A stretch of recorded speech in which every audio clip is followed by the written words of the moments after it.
en France pour prendre cette décision. Alors, Pierre, restez avec moi, je veux pas que vous raccrochiez, parce que à 1 mètre de moi, dans le studio, il y a Sacha Rengevert. Il est président de l'Union des étudiants juifs de France, et je suis pas certain que ça lui fiche le moral de vous entendre dire ça. Bonjour Sacha. Bonjour Éric Brunet. Oui, voilà. Mais écoutez, moi je comprends Pierre quand il explique toute l'angoisse et toute la colère qu'il ressent lorsqu'il est confronté à l'antisémitisme en France. Et c'est quelque chose, en tant que président de l'Union des étudiants juifs de France, contre lequel je me bats au quotidien. Et j'ai appelé les Français à descendre dans la rue après l'attentat immonde de Bruxelles. Parce qu'encore une fois, on a en Europe tué des juifs parce qu'ils étaient juifs. Mais pour autant, je pose la question. Est-ce que vous pensez qu'il n'y a plus de place pour les juifs en France ? Qui a intérêt à ce que les juifs de France quittent le pays ? Dire qu'il n'y aurait plus de place pour les juifs en France, ça voudrait dire que les extrémistes auraient gagné. Ça voudrait dire qu'on interdirait aux juifs d'être en France. Mais enfin, ce n'est pas possible et ça, c'est quelque chose que je dénonce. Je suis patriote, je crois en la France, je crois dans les valeurs de la France. Et lorsque je suis confronté à l'antisémitisme, je fais tout pour me battre contre cet antisémitisme. Mais je ne vais certainement pas fuir le pays. Il y a des personnes, et on a entendu des auditeurs, qui ont un projet de construire quelque chose en Israël. Et ça ne me pose pas un problème. Au contraire, c'est formidable. Moi, je suis sioniste et je crois que la démocratie d'Israël doit se développer. Et lorsqu'il y a des gens qui partent en Israël, lorsqu'il y a des gens qui partent dans différents pays, je les encourage à le faire si c'est dans un projet. Mais parler d'exode des Juifs de France, c'est quelque chose que je ne peux pas entendre. Vous pouvez admettre tout de même que pour une famille juive qui vit à Clermont-Ferrand, à Mont-de-Marsan, à Paris ou à Lille, l'équation est plus complexe en 2014 qu'en 1975. Vous voyez, où on prend 75, tiens, le début des années Giscard, tout va bien. Il y a des Renault 14, vous êtes jeune. Bien sûr que c'est plus compliqué. Parce que il y a le Concorde, il y a les films avec Alain Delon et Catherine Deneuve, tout le monde aime la France, il n'y a pas de problème de racisme dans ce pays, ou en tout cas moins. Vous pouvez comprendre qu'en 2014 c'est plus compliqué. Mais bien sûr que je comprends que c'est compliqué, c'est mon travail. Moi tous les jours je vais dans les universités, je vais dans les écoles pour essayer de faire en sorte qu'il y ait moins de racisme, moins d'antisémitisme en France. Parce que le combat des préjugés, c'est un combat de chaque instant, avec lequel on n'aura jamais fini. Et quand on voit qu'il y a un réseau qui se développe aujourd'hui de personnes qui recrutent des gens sur Internet, sur des réseaux sociaux pour amener des gens au djihad, et que certaines de ces personnes ensuite vont se mettre dans un combat antisémite et frapper les juifs, évidemment que ça m'inquiète.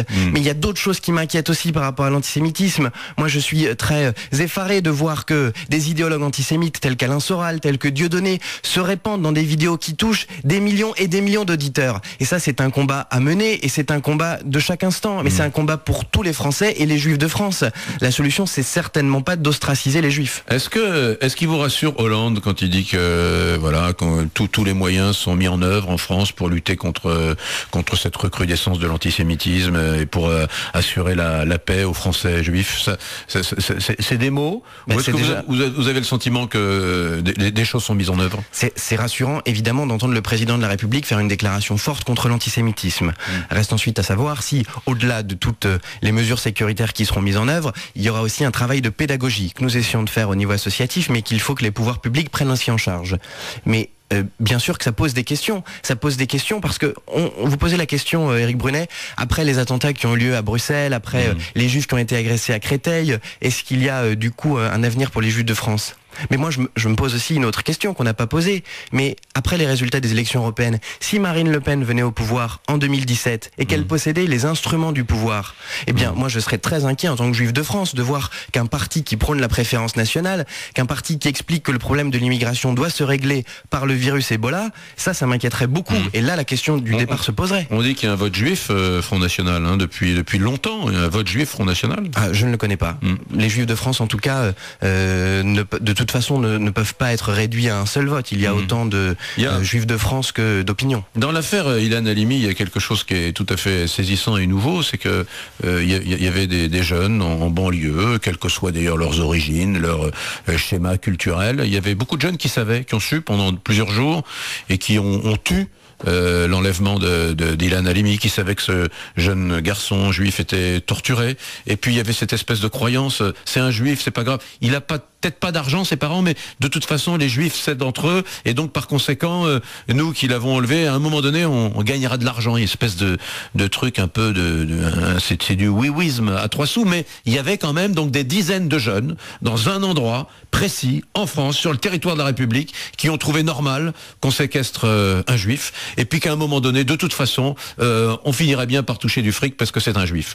Il y a quand même un truc, ça veut dire que ce genre d'idéologie se répand dans les banlieues. Enlève un juif, tu toucheras du pognon. Enfin, c'est quand même inquiétant. Je parle pas de 3 pingouins. Il y avait des dizaines de personnes qui savaient. On le sait désormais. Ça se développe, mais d'ailleurs pas seulement dans les banlieues. Enfin, les préjugés sur les juifs, moi je les entends au quotidien. Dans les écoles, dans les entreprises, dans les universités. Malheureusement, aujourd'hui, on assiste à un retour d'un antisémitisme primaire en termes d'idéologie, et on revoit des préjugés éculés, les juifs et l'argent, les juifs qui contrôlent le monde, etc. Et ça, on l'entend, et on l'entend parfois même par des leaders d'opinion. Donc c'est quelque chose qui nous inquiète et sur lequel il faut se mobiliser. Et je suis heureux de voir que vous en faites un sujet et que vous venez alerter là-dessus. Ça m'affecte énormément. Vous pouvez pas savoir, je trouve ça, pour moi, c'est un symbole d'une régression que je trouve stupéfiante. Ariel Kandel, bonjour. Oui, bonjour. Vous êtes directeur de l'Agence juive en France. Qu'est-ce que c'est? Alors, c'est une organisation paragouvernementale qui est à mi-chemin entre le ministère et une ONG, une organisation non gouvernementale. C'est un statut qui n'existe qu'en Israël, un peu à la fois ONG, à la fois institution officielle ministérielle. C'est ça? Exact, c'est ça, tout à fait. L'Agence juive a été à la base l'organisation qui a été à la tête de la création de l'État d'Israël en 1948 et qui depuis est donc tout à fait à mi-chemin entre une ONG et un ministère en charge et de l'ALIA, mais surtout également en charge de la relation entre l'État d'Israël et les Juifs de diaspora. Et vous, votre job, c'est de permettre ou de faciliter, de rendre possible l'ALIA, c'est-à-dire le retour en Israël ou la venue en Israël de Juifs français qui souhaitent aller débuter une seconde existence en Israël.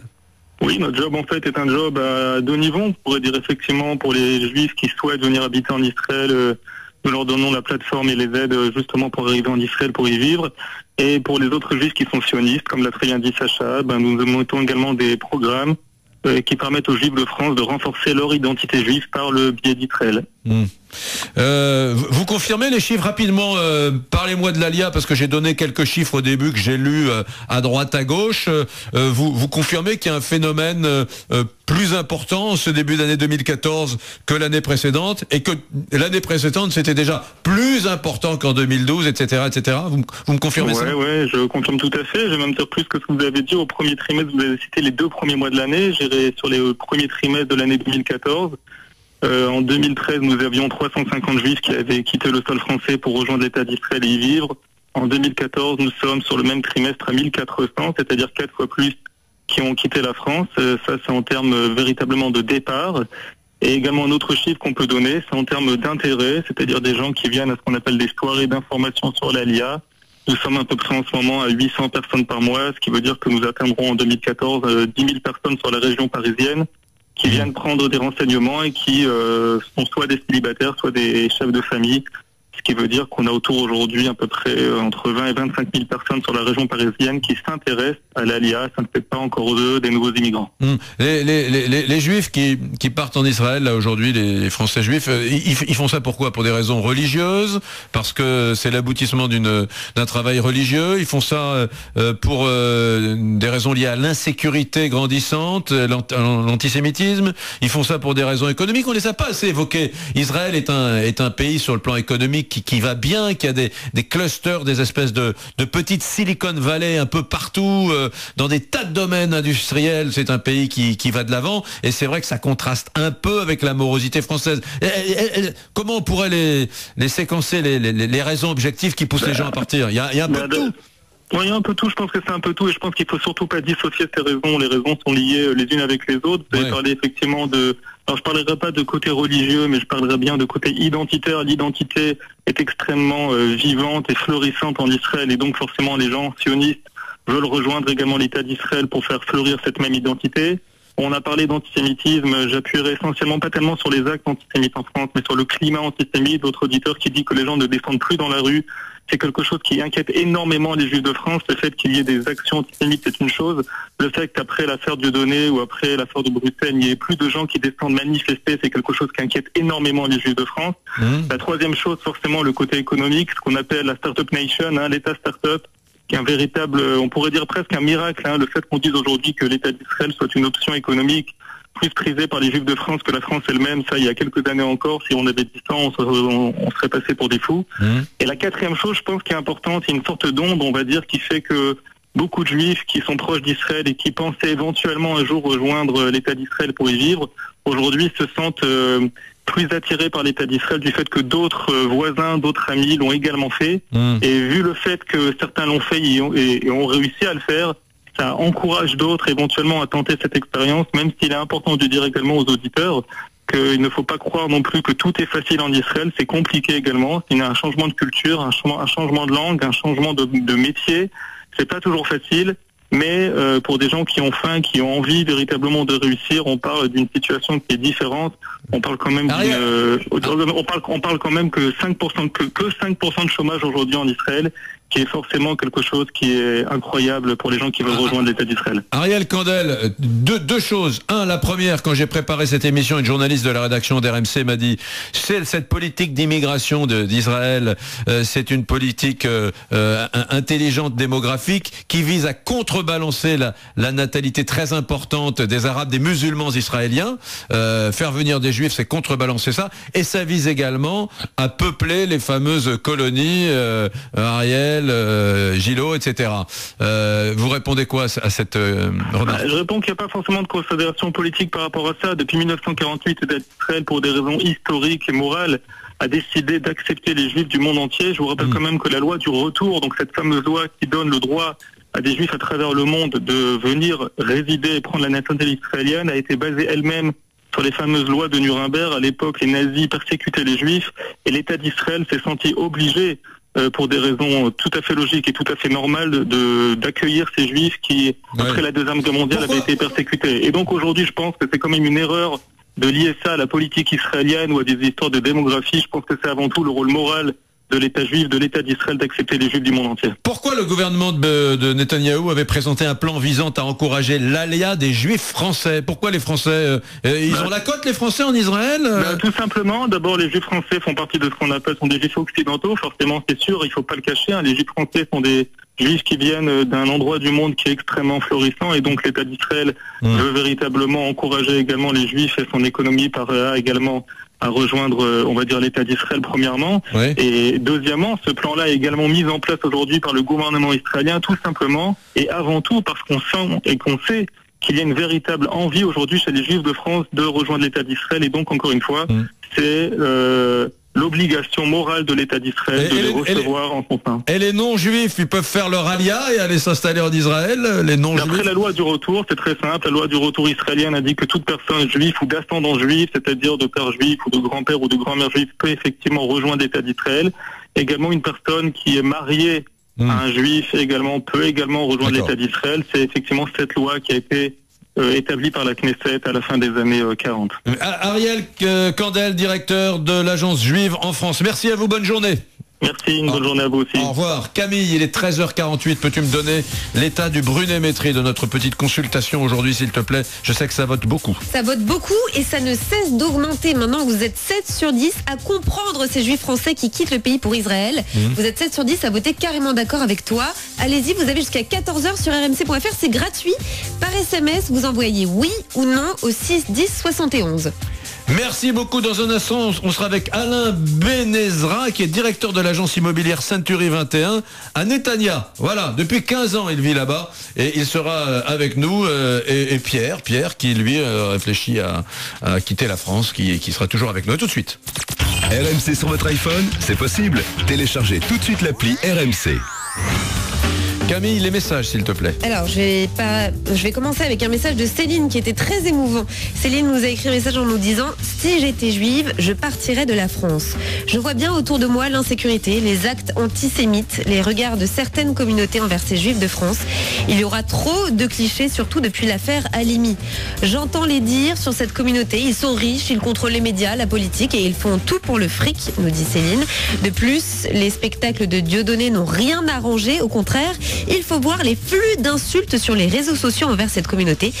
Même le film 24 jours, beaucoup de haine, ça m'a fait mal au cœur. J'ai un ami juif qui s'est fait agresser dans le Val-de-Marne, nous dit Céline. Il n'ose plus porter la kippa car il vit dans un quartier très communautariste tourné vers un islam radical. Et c'est bien dommage car s'il y a bien une communauté qui s'était bien intégrée et qui ne faisait pas de bruit, ce sont bien les juifs. Il y a une confusion avec le conflit entre la Palestine et Israël. Certains font une juxtaposition en France. Oui, bien sûr. Mais les juifs de France et d'Europe n'ont rien à voir avec ce conflit. Il est temps de prendre conscience de ce qui se passe et de ces attaques permanentes envers les juifs. Il faut que ça s'arrête, nous dit Céline.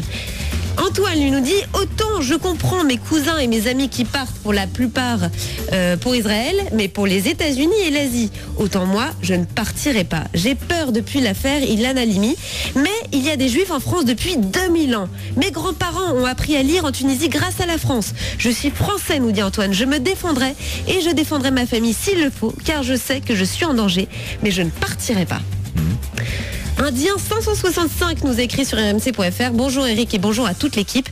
Oui, ils ont raison et à leur place, je ferai pareil. Mais il n'y a pas que le côté économique. C'est dommage car ils sont notre dernier rempart face à un certain abandon, à une certaine tolérance et ça c'est vraiment dommage. Merci pour ce Appelez message. RMC au 3216, 34 centimes la minute, plus coût éventuel selon opérateur.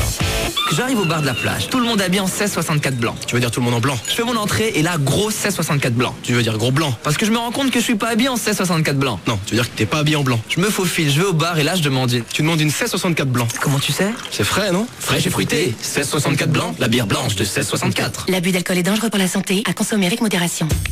Bernard, Oui. pour l'anniversaire Gédimat du 30 mai au 14 juin, le meuble salle de bain vendu monté, plan porcelaine, miroir et applique est au prix exceptionnel de 139 €, avec 2 grands tiroirs, rien que pour moi. Comment ça, rien que pour toi? Bernard, je vaux pas plus qu'un tiroir pour toi. Ok, garde les deux, ça va. Gédimat, matériaux et bricolage. Carglass répare, Carglass remplace. En ce moment, chez Carglass, et jusqu'au 14 juin, vos balais d'essuie-glace avant embauche sont gratuits. Pour toute réparation d'impact, remplacement de pare-brise, lunettes arrière et glace latérale, ils sont gratuits. Faut pas rater ça. Carglass répare, Carglass remplace. Offre valable dans la limite des stocks disponibles. Conditions sur carglass.fr. RMC, 13h-14h, c'est Carrément Brunet, Éric Brunet. Mesdames, messieurs, vous votez, c'est gratuit sur rmc.fr. Je comprends les juifs français, certains juifs français, qui quittent le pays pour Israël. Les statistiques nous disent que l'année 2014 pourrait être l'année de la plus forte migration de l'histoire depuis la création d'Israël en 1948. La plus forte migration donc de Français juifs vers Israël. Voilà.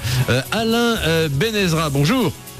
Bonjour. Vous êtes où là, cette minute? Vous êtes où? Je suis à Netanya. À Netanya, donc en Israël. Vous êtes directeur de l'agence immobilière locale Century 21. Donc oui, alors première question, vous avez beaucoup de demandes de Français qui vous appellent, qui vous disent je cherche tel type de logement, on va venir s'installer en Israël? De plus en plus. Ouais. De plus en plus, nous avons beaucoup d'appels, beaucoup de gens se renseignent, prennent des informations, et puis également beaucoup de personnes passent le pas et viennent s'installer en Israël, et notamment à Netanya ou à Tel Aviv. Quel profil sociologique? Ce sont des retraités, des jeunes, des étudiants, des quadragénaires, des gens qui n'ont pas de travail, des vieillards? Nous avons une grande majorité de retraités, ou de personnes qui arrivent à la cinquantaine et qui préparent leur retraite. Ouais. D'autre part, nous avons des jeunes qui ne sont pas encore installés et qui cherchent un avenir meilleur en Israël. Et puis, nous avons une population qui est un peu plus rare parce que c'est beaucoup plus difficile pour elle. Ce sont les jeunes qui sont installés, qui ont des enfants Et c'est vrai qu'il faut beaucoup de courage pour tout abandonner et pour venir s'installer en milieu de carrière, mais c'est un phénomène qui est récent mais que l'on voit se développer de plus en plus. Vous-même, Alain Benezra, vous avez fait votre alia, c'est-à-dire vous êtes venu vous installer il y a une quinzaine d'années en Israël. Voilà, vous avez quitté la France. Vous n'êtes plus français de cœur?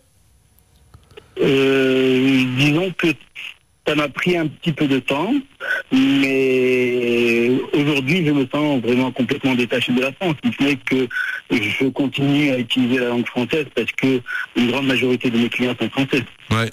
Et pourquoi? Mais ma vie aujourd'hui est en Israël. D'accord. Et votre pays, c'est Israël? Mon pays aujourd'hui, c'est définitivement Israël, tout à fait. Merci beaucoup Alain Benezra, merci, bonne journée à vous. À bientôt, au revoir. À bientôt. Sacha Rengeviertz, président de l'Union des étudiants juifs de France. C'était pas une émission facile pour vous, parce que vous plaidez pour que les juifs de France restent en France. Et là, bon, on a vu beaucoup de gens qui avaient fait le choix de l'exil. Pour moi, c'est pas une question de rester ou non. Les juifs de France ne sont pas invités. Les juifs de France sont français. Donc certains peuvent avoir un projet de partir en Israël. Tant mieux si c'est un projet qui est construit, tant mieux pour eux et tant mieux pour Israël. Mais la très grande majorité des Juifs de France... Première communauté européenne, mais bien sûr, ils habitent ici. Ce n'est absolument pas rationnel d'imaginer un exode massif. Ouais. Et est-ce que... Je vous pose une question, mais on parle de centaines de foyers à côté des 500 000 juifs de France. D'abord, il s'agit de moins d'1% des juifs de France qui sont partis en 2013. Donc, si on rapporte ça aux échanges de population, etc. Mais moi, je pose une question. Est-ce que vous pensez vraiment que si les juifs de France quittent le pays, est-ce que ça résoudra le problème de l'antisémitisme? Non. Ah non, je suis bien d'accord avec vous. Donc, et puis, si les juifs partent, il y a de l'antisémitisme. Mais est-ce que je vous rappelle, Mohamed Merah, avant de s'en prendre à des juifs dans une école juive, il avait tué des militaires. Les militaires n'ont pas quitté le pays, ils n'ont pas déserté. Donc, moi, c'est ce que je veux dire aujourd'hui. C'est que le travail des juifs de France, c'est aussi de, pleinement, en tant que citoyen, de s'impliquer dans l'aide contre le racisme et l'antisémitisme. Évidemment, c'est difficile et je comprends les auditeurs qui sont partis et des gens qui ont fait un projet de construction ailleurs. Mais certainement pas à quitter le pays parce que les juifs de France ne sont pas invités dans ce pays, encore une fois. Merci à Sacha Rengeviertz, qui est, je le rappelle, président de l'Union des étudiants juifs de France. À 13h57, je me tourne vers Camille afin qu'elle me donne, s'il te plaît Camille, le résultat final du brunémétrie du jour. Alors vous êtes finalement 72% à voter carrément d'accord avec toi, Eric, et à comprendre ces juifs français qui quittent le pays pour Israël. Merci beaucoup, c'était une émission qui m'a passionné d'utilité publique, si vous permettez. Voilà. Comme je vous l'ai promis, il est 13h57, alors on joue. La folie high-tech sur RMC.